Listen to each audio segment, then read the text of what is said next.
All right, everybody, please have a seat. Folks, I need to inform you that at noon today, I have to break. I'm on a committee that is responsible for interviewing potential candidates for our general counsel position, and that interview is scheduled for 12:10. So wherever we are at that time, we'll break for lunch, okay? So let me turn now back to the state to call the next witness in this case. Yes, Your Honor. At this time, the state calls Mr. Ernest LeDuc.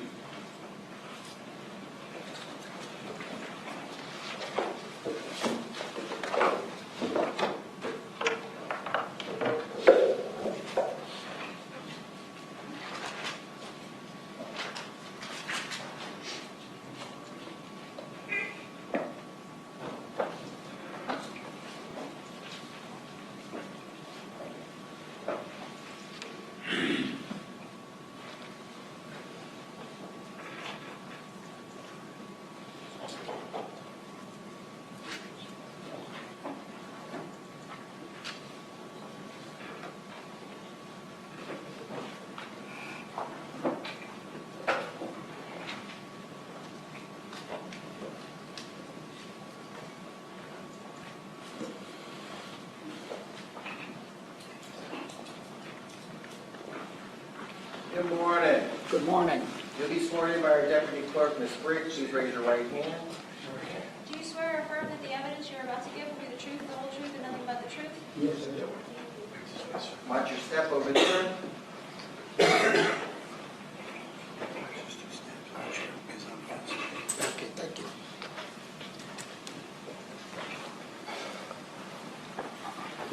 Good morning, sir. Good morning.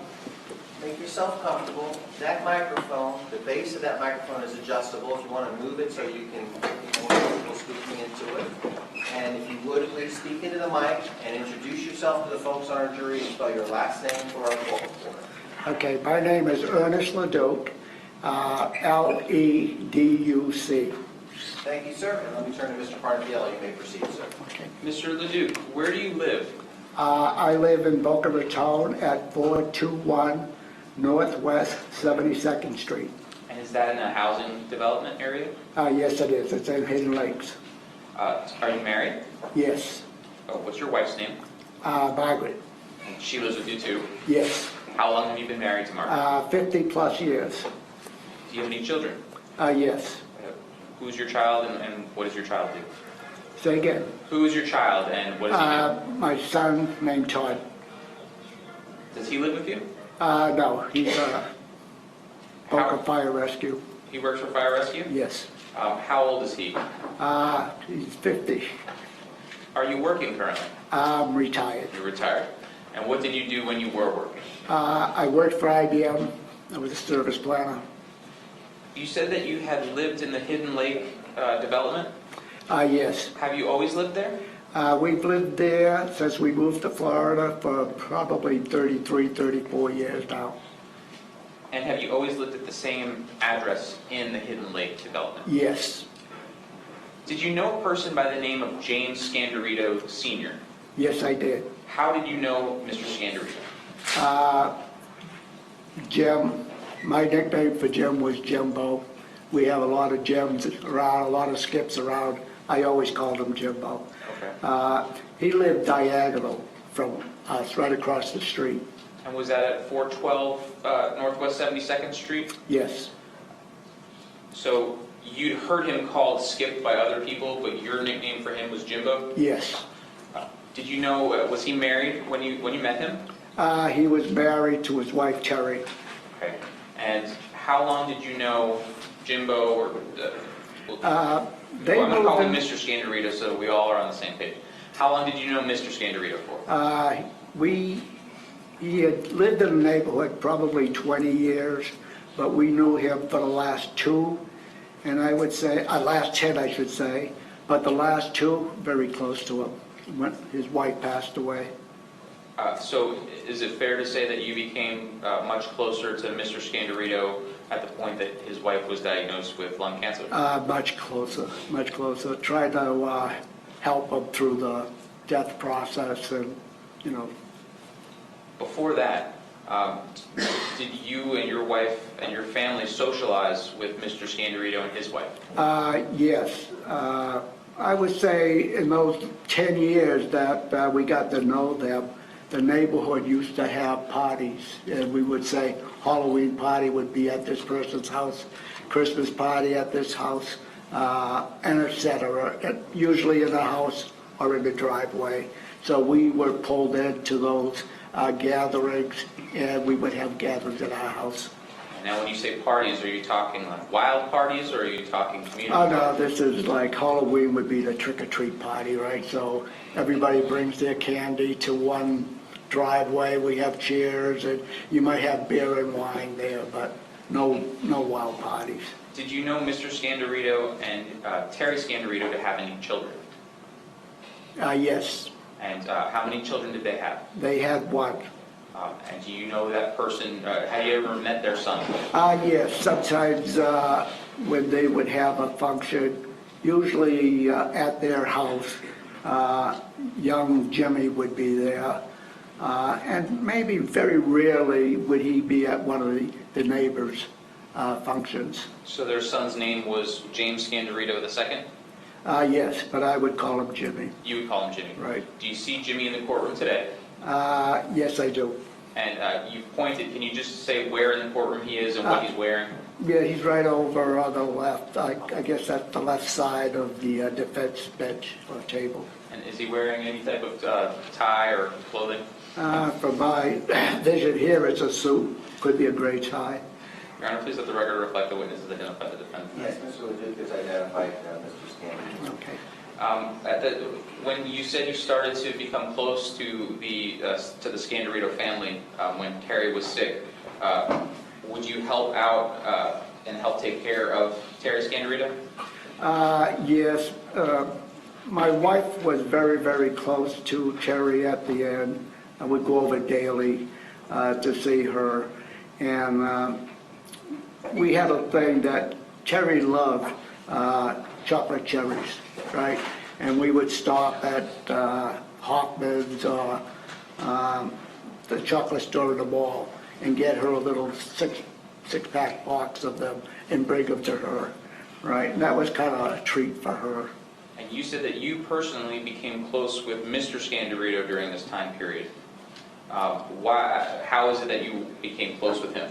Well, Terry was she was very, very mechanical. That's how we got to know each other pretty well. She was the fixer. Mechanical, anything broken in the house, she could fix. She had run an upholstery business before, so if she couldn't fix it, she would ask my help. If I couldn't fix something, we would do it together. And she was a great cook. Anytime she made something, she always made a little extra and called me up and say, I have a dish of this or a dish of that. In the time that you knew Mr. Scandirito or his wife, were they big partiers? No. Had you ever seen, in the time that you'd known Mr. Scandirito, had you ever seen him drink to the point where he was drunk? I've never seen Jimbo drunk, never. Had you ever seen him drink to the point where he was having trouble standing up or slurring his words? No, I have not. Had you ever seen him take marijuana?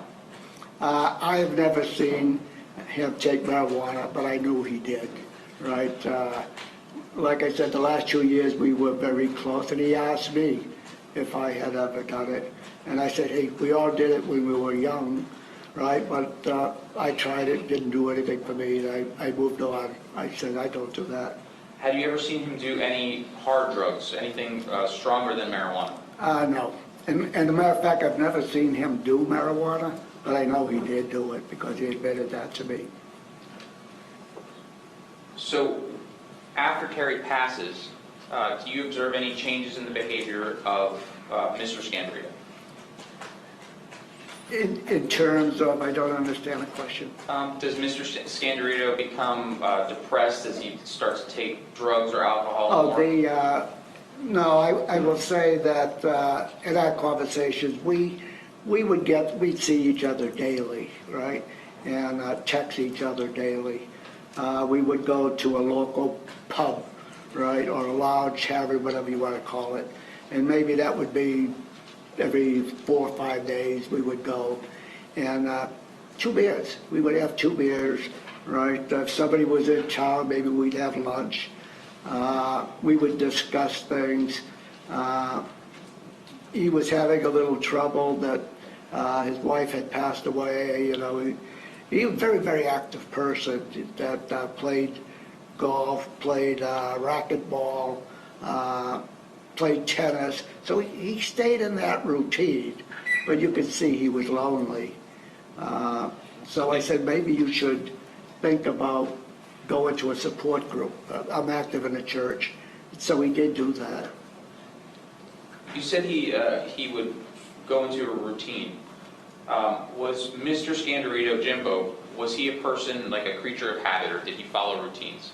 He was definitely a creature of habit. Very punctual, had 3 cats, that he loved the 3 cats, right? And they had their schedule. And they also had to be fed at a certain time, fed in a certain way, certain place. Put this dish here because if you don't put it there, this cat will get it. Put this dish here, and so on for the 3 cats. And then you have to give them treats, right? And these treats for this treat for that. And it had to be done at a certain time. So he did that. I'm sorry, did he make you aware of what his routine was? Yes, because sometimes if he went on to a trip back home to Michigan or out to Colorado, I would take care of the cats. So you, once Terry had passed, you were sort of the backup for that routine with the cats? Yes, yes. Can you tell the members of the jury what what Mr. Scandirito's morning routine was? The morning routine was, first, the 3 cats, one of them was a feral cat that Terry had domesticated. And that cat loved to get up at 4:30 in the morning and would just walk across his face. So this used to irritate him a little because he wasn't ready to get up. So he tried to train the cat to wait till 5:30, right? So 5:30, the cat, he had to let the cat out. The cat would, the garage door would open maybe a foot. The cat would go out. He went around the neighborhood like a little hunting path. Sometimes he'd come back for a rat. And he'd drop the rat off at my house, or he'd drop the rat off at his house. It was kind of like a gift, right? Thank you kind of thing for taking care of me. But then when he came back in, it was time to be fed. It was 7 o'clock. The garage door came down, the cats got fed. You want me to continue with the routine? If I could just break in there for a second. Go ahead. How is it that you were able to observe this routine? I'm an early riser, right? So in my house, I get up first, I put the coffee on, I kind of wait for the paper, I'm looking outside, I see Jimbo, you know, the lights are on, he has a light on each side of the garage, the lights are on, the door's up, I know he's doing his thing. And also on trash day, we would see each other and talk in the middle of the street, you know, what are you doing today, what are we going to do, stuff like that. Do you recall what the trash days are for the Hidden Lake development? Well, I believe at that time they were Tuesday and Thursday, could have been Monday or Thursday, but Thursday was the recycle day. Thursday would you put the big barrel out and the blue and yellow barrel out of bins. So did you tell us what the full, what Mr. Scandirito's morning routine was? Well, after he would do that morning routine, like I said, it was either he was playing golf or he was playing racquetball or he was playing tennis. And, you know, it depends who was in town. If somebody was in visiting, he played golf more often. He might play 2 or 3 times a week instead of once or twice a week. Other times he loved music, so he might go to a jazz club or something like that. So you told us about his morning routine to take care of his cats. Right. Did he have an evening routine? Yes. Can you tell the members of the jury what the evening routine was? Pretty much 4:30. you had to be back, he had to be back by 4:30, or he would text me to let me know something was going on. And now we're doing a reverse routine, because after he fed them in the morning, he would leave the door open after he fed them a foot, and he would allow the cats to go out, and they would not leave the area. They just stayed in the front, laid out in the sun on the driveway, and then come 4:30, they knew he was going to be back. So it was chow time again, right? So go through the same routine. 3 cats come in. One of them was tough to get in, and that was Baby, the feral cat. Get the cats in, feed, put the food in the dishes, the 3 spots. I guess it's called kibbles, whatever the treats are, right? Put the treats out. If I was over there, the big cat Lola, she needed to be brushed, right? She just loved to be brushed. So part of the routine. Okay. And that was the routine that you had sort of been trained to do if Yes. Mr. Scandirito was not And then available. once they were in for the night, the garage door came down. Did you have an opportunity to observe, not through conversations with Mr. Scandirito or with Terry, but did you have an opportunity to observe how he and his son interacted? I would say, they're father and son, right? The only thing that I noticed that, young Jimmy always called his dad Skip. It wasn't Dad, right? And he was Jimmy to him, but it was Skip. I don't particularly care for that. I like the father-son thing, right? Because they're more buds that way. But they would play golf, right? He would go out and play golf with him.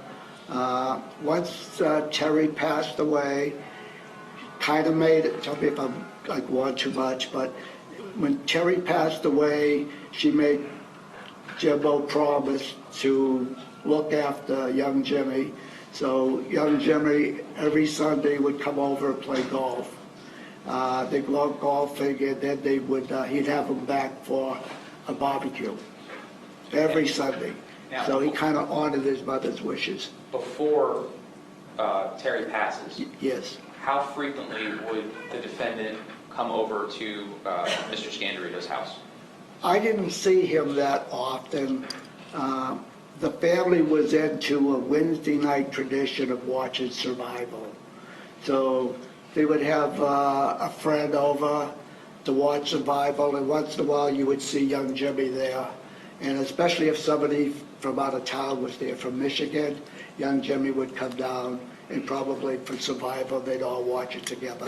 It was a tradition. Are you saying that before Terry passed, they had the same tradition to watch Survivor that they did after she passed? I didn't see young Jimmy there on Wednesdays after his mother died. Okay. He might have showed up once in a while, but I didn't see it that often. Okay. Did you see the defendant there more frequently after Terry passed? Only on Sundays. Only on Sundays because of that commitment that Jimbo made. And did you know what type of vehicle the defendant was driving back in 2018? My recollection is that he was driving his mother's car, The Prius? the Prius. Had you had an occasion to see the Prius or see the defendant stay over the night in the year 2018 leading up to the end of March 2018? Very rarely, if any. Very rarely, if any. So going to that week, I want to talk about the week before Easter in 2018. Right. Did Jimbo or did Mr. Scandirito, did you know if he had anybody staying at his house? Yes, he had a friend named Gary. They go back a lot of years. I used to hear when they were in the 4th grade, right? So they've known each other forever. Gary would come, usually once a year, make a trip over and visit, or down and visit. And he did come when Terry was dying, spent a week then. He knew Terry very well. I think him and his previous wife, they used to all socialize together and go on trips, so they were quite tight. Do you know when it was in March that Gary arrived at Mr. Scandirito's house? I don't know the exact date, but if you would have asked me to guesstimate, I would say probably 10 to 14 days before Skip. Okay, was so he was gone. there for some time period before you noticed that Skip was missing. Yes. In the month of March of Yes. 2018, how frequently would you say that you saw Mr. Scandirito up until he went missing? I saw him quite often because they were friends in town, right? Gary was in town, another friend from Michigan dropped down. So, of course, when they're in town, they go out for lunch, they go out to the pubs. I got invited, come along, right? And I think we went to Johnny Brown's in Delray, and then we went to the Ducks. Is it fair to say that you saw Skip almost on a daily basis in the weeks leading up to when he disappeared? I probably saw him coming and going because him and Gary played a lot of golf. Did you ever, during those weeks before he went missing, observe Mr. Scandirito having any health problems? No. Matter of fact, I had just talked to Jimbo. He was. Objection to your statement. All right, well, I'm going to sustain the objection on a separate count, because it's not responsive. The answer is in the record, it's no. Next question. Had you observed Mr. Scandirito performing normal physical activities? Yes. Yes, Can I you tell have. the members of the jury what his normal physical activities were that you observed in the weeks leading up to when he disappeared? He's very much into gardening. Very much into gardening. The lawn had just gone out because, like I said, Cherry did all the fixing and Jimbo had weeds, so he put the wrong stuff down, killed his lawn out in the front. So he was out on his hands and knees plucking every one of those weeds every day, right? Every day. I would go over and I'd be the supervisor, right? And say, Thank you. Next question. sorry about that. It's okay. It's all right. And on any of those occasions after that, did he ever see the ambulance come to his house? Oh, no. It was always golf, racquetball, tennis. What was the last time you physically saw Mr. Scandirito, Jimbo, alive in March of 2018? Okay, the best my recollection is it was on a Monday, and it was Gary was going to leave. That was the person that was staying at the house. He was going over the west side to visit friends over there. We went to the Ducks, right? So I would say that was on that Monday, because Gary was leaving the next day. And you said you went to the Duck. Yes. Can you tell the members of the jury what that is? That's a tavern, Duck Tavern. They serve beer, wine, whiskey, food, right? So Where is that approximately located? it's in North Boca on Federal. On that day, you said, is this the Monday before Skip is reported missing? Yes. On that day, do you recall who goes with you to the Duck? I believe it was Gary, right? I don't think the other person from Michigan was still in town. I think it was Gary. Is the Duck one of the places that was part of your routine in hanging out with Mr. Scandirito? Yes. Yes, it was. He introduced me to the Ducks. So tell the members of the jury what you and Mr. Scandirito did at the Duck. Usually what we do is I have 2 Miller Lights, and he does, I believe it's Heineken Lights. It's usually a light beer is what he drinks, right? And if we're real wild, we might have a shot, right? But that'd be a special occasion. That day we did not. That day, did you only have 2 beers? I believe so. And do you recall how much Mr. Scandirito had to drink that day? 2 beers. Usually that's our limit when we go there. We do 2 beers. While you're with him at the Duck, does he appear to be in any medical distress? No, Does he appear to be suffering from shortness of breath or dizziness or anything like that? no. So you said that's the last time that you see him. Last time I've seen him alive. At what point is it where you begin to get concerned that you're not seeing Mr. Scandirito? Well, after Monday, I knew Gary was leaving, right? And Gary he stayed a long time, is a nice way to put it, right? And so it kind of, Skip was getting, so he needed to go out and, visit other people and do other things. So I kind of figured that's what he was doing. But he told me at the Ducks he was playing golf with young Jimmy on Wednesday. So I knew on Wednesday he was there, probably Tuesday he was out, visiting people, doing what he does. Thursday, I didn't see him on trash day, which surprised me. Friday, I didn't see him, and I never saw him. Were you concerned when that trash day routine was broken? I was very concerned because he had planned on going to the tennis tournament in Miami. And matter of fact, there was even some talk of my wife and I going with him. And we decided not to go. She'd rather watch it on TV. But he had planned to go there and asked me if I could take care of the cats that night. And I said, sure, I'll take care of it. So when I hadn't seen him or talked to him, my assumption at first was, that he had gone to the tennis tournament. But then, I had sent some texts, got some replies, and I was concerned. Is this the night of the 29th, or is this the night, or is this the Friday? Are you talking about the trash day, or are you talking about the day after trash day? The Thursday was the day that he was supposed to go to Miami. Okay. All right. And you said you were supposed to go to Miami as well? Well, there was some talk that we would go, because this has been planned for quite a while with him, at least a couple of months. Was that the Miami Open on Key Biscayne? Yes, and I believe it was with a woman named Betty, right? And I think it was going to be that we would meet Betty. That was part of one of the reasons he wanted us to go. Do you go over the house on Thursday? I want to say I did go over to the house, but there's a little confusion on that because I can't remember if it was Thursday or Friday that the SUV was there and those furs in there. And no, that can't be Thursday because I would have known he would have put the garbage out, right? So repeat the question one more time. Okay, sure. You told us that you became concerned on Thursday because the plan was to go to the tournament. Right.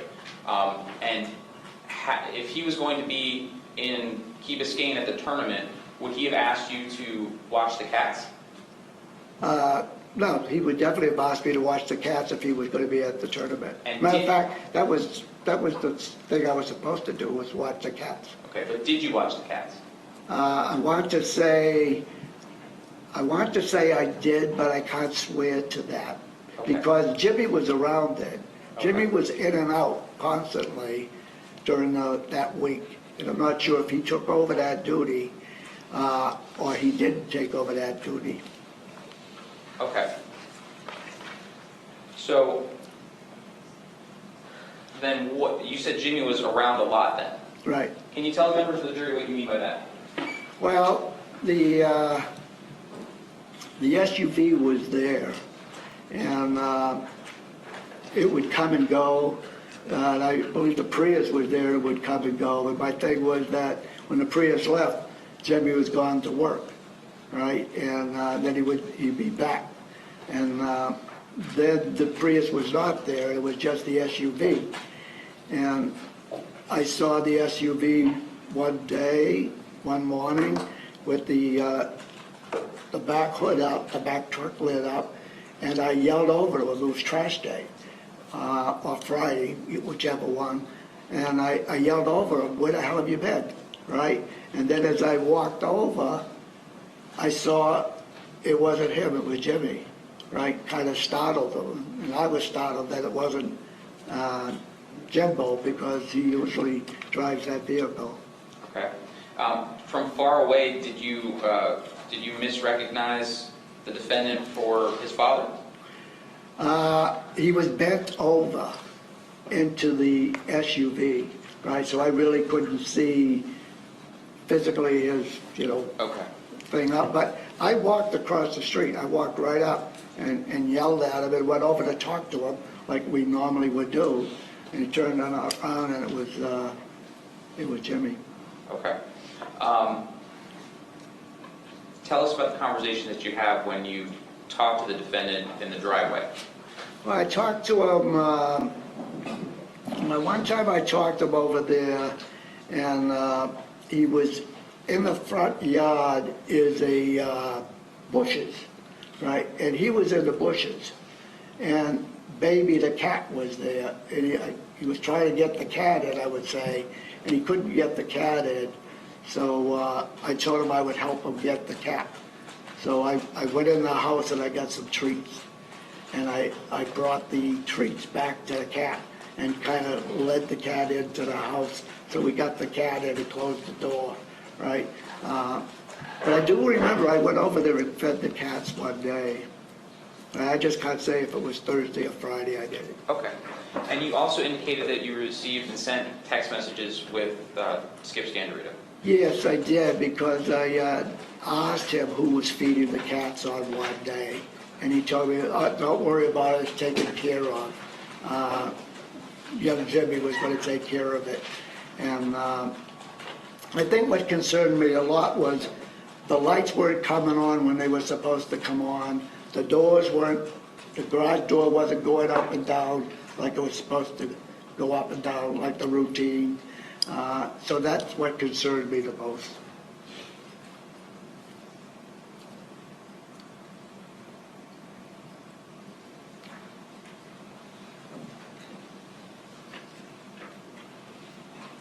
Hey, approach witness.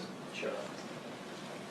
Sir, I'm showing you what is marked for identification purposes as State's Composite Exhibit 14A through D. Yes. Can you please look through State's Composite 14A through D? Just look through it before I ask you any questions. Okay. Okay, that's good.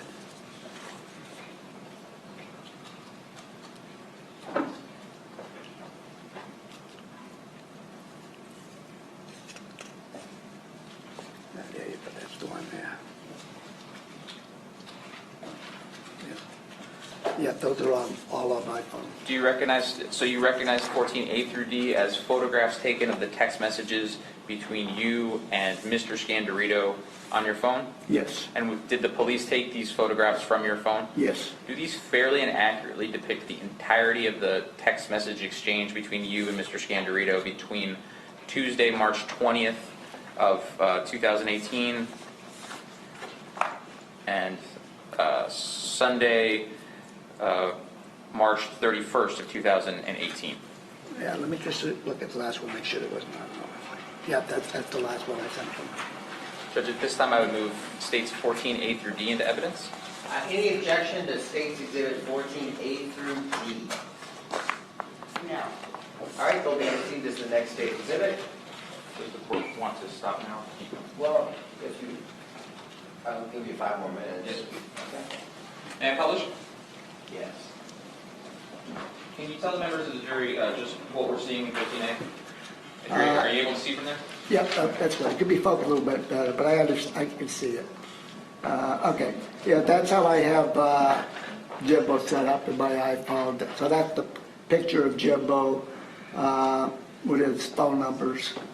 And I would say we always communicated via text. Okay. And in 14B, zoomed into are you able to see from there, or do you need me to bring Well, it to you? if that's the Johnny Brown one, Yes. that's the day that a couple of the guys, Gary and maybe the other guy from Michigan were in town, meet over at Johnny Brown's, Okay, so that's March 22nd. right? And then March 23rd, is that you sending to Mr. Scandirito? If you could just read what it says. Come over, I have a Danish for you. Oh, yeah, that's what we did, right? He, if I could embellish a little, another thing I was trying to teach him, he still cooked like he was cooking for an army. He hadn't learned to cook for one, right? So we always had leftovers, and he would call us up and say, hey, come on over, grab some stuff. Okay, so going to 14C. 14C. Now, Oh. yeah, the Doug, focus now there's a text message, is that your text to him, Doug at 3? read to me what it says, and There's a, it says Doug at 3 over here, right, and then okay at the moment, just ready to put in his homesteading papers. okay. Usually, okay, but if you're into something or whatever, say it was earlier in the day, said you want to do Doug at 3, and at the moment it would say, yeah, looks good, right? So unless something comes up, So you're asking him to go to the duck and he says okay. yep, Or no, I'm sorry. The other way around. He's asking you to go to the duck and you say okay. okay. Now, Thursday, because we were talking about whether or not you went to see the Right. cats. Thursday would be the 30th, or no, Thursday would be the 29th. Who sends this text, yo, you going to be back for the children? That's me, Okay. And you're sending it to Skip. yes. What does Skip say back to you? I'm pretty sure what it says from here, it's already taken care of. Taking care of things. Right. So you didn't go over the house on Thursday, right? It doesn't appear that way, but I wouldn't swear to it. That's him telling me it's taken care of. Okay. But if I didn't see his vehicle there and it was 4:30, it very well be I could have gone over there. Well, if you texted him at 5:23 p.m., Okay, if he's going to be back for the children, and he tells you it's taken care of, thanks, would you have gone over anyway? At 5:30 at night when he says the cats are taken care of? if the SUV wasn't there, I would have, Okay. right? And then Friday, the text at 12:39 p.m. Jimmy said you thought he was robbing the place this morning. Is that from Skip's phone to you? That has to be from Skip's phone to me, and that's the incident that I said I saw young Jimmy at the SUV with the trunk up, right, bent over, and because I hadn't seen Skip for so many days, I was a little concerned, and I said, geez, it looks like, somebody's robbing the place, and he took it as a joke, right, because of the answer here. And then you respond, is that your response? I thought he had the body in the trunk. That's my response. Well, I'd have to see it to say it. I told him I thought it was a body or somebody robbing the house. Would it help if I bring you the Yeah, photo? it would. We're looking at the body. Okay, thank you.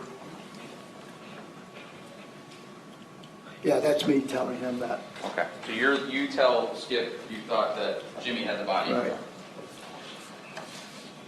Later that day,